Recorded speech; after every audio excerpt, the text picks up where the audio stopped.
Hello friends, இப்ப நாம் எங்க இருக்கோம்னா கேரளாவோட தலைநகரம் திருவனந்தபுரத்துக்கு பக்கத்தில் இருக்கிற விழிஞ்சம் கடற்கரை நகரத்துல தாங்க இருக்கும். விழிஞ்சம் பத்தி இப்ப நிறைய பேருக்கு தெரிஞ்சிருக்கும். இந்தியாலேயே ரொம்ப பெரிய டீப் சி ஹார்பர் நம்ம விழிஞ்சம்ல தான் கன்ஸ்ட்ரக்ட் பண்ணிருக்காங்க. இன்டர்நேஷனல் சீ போர்ட்டா விழிஞ்சம்ல பாத்தீங்கன்னா சீபோர்ட் தவிர இந்த சென்ட் ஜோசப் ஸ்ரைன் இருக்குங்க. ரொம்ப பியூட்டிஃபுல்லா இருக்கும். நம்ம கடலை பார்த்துட்டு நம்ம ஜீசஸ் நிக்கிறத பாக்குறதுக்கே வேற லெவல்ல இருக்கும். நீங்க சர்ச்சுக்கு முன்னாடி இருந்து பாத்தீங்கன்னா உங்களுக்கு ஃபிஷிங் ஹார்பர், இன்டர்நேஷனல் சீ போர்ட் எல்லாமே செம்ம சூப்பரா தெரியும். சர்ச்சில் இருந்து கொஞ்சம் தூரம் போனீங்கன்னா ஃபிஷிங் ஹார்பர் வந்துடலாங்க.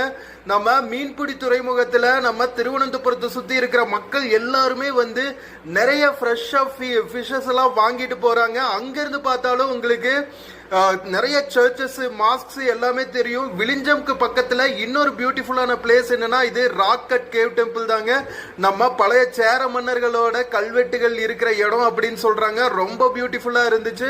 நீங்க திருவனந்தபுரத்துக்கு பக்கம் போனீங்கன்னா விழிஞ்சம் போயிட்டு இந்த பிளேசஸ் எல்லாம் பாக்குறதுக்கு மிஸ் பண்ணிடாதீங்க. வீடியோ பிடிச்சிருந்துச்சுன்னா சேனல் மறக்காம சப்ஸ்கிரைப் பண்ணிடுங்க. பாய்.